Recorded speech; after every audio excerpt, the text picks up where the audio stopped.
a little bit about like, because I realized like I want to keep that's real for us right now, and so I don't want to like leave that kind of like out of the conversation. Let's talk a little bit about though. I'd love to get to know your outer journey before we got into like before we met, before all this stuff came out here.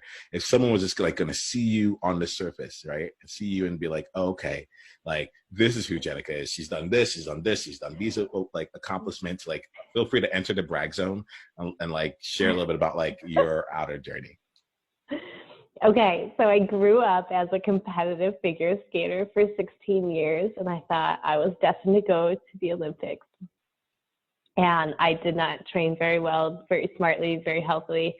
I think we always do what the best that we can do with what we have. But my body couldn't keep up with the training that I was doing. And so the next logical path for me was engineering. So I went to engineering school. It feels really, really very linear there. So 3.5 in mechanical engineering school, and I ended up working for a power sports company. So I grew up in the desert, riding ATVs, out in the desert. And I thought, wow, if I could work for a power sports company, that is like my dream job. Fast forward a few years, and I became like a collector of jobs at this power sports company. And I was working so many hours. So I would just get another job and work more hours. And I slowly became addicted to work.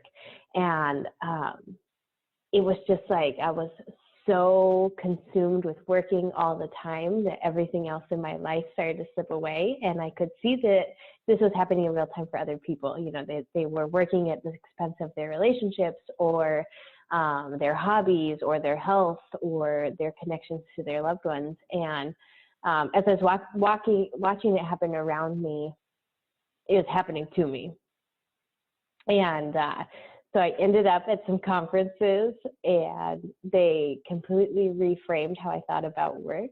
And he said two things about productivity that just shook me to my core. And he said, this is not your train wreck. Like, you have to reclaim your agenda. This is not your train wreck. And so I'm going back into work. And that was like my motto, like, this is not my train wreck. I can't take that on. And then the second thing is, if like you're not that important, and I really had to swallow my ego with that. Like, why am I working so much?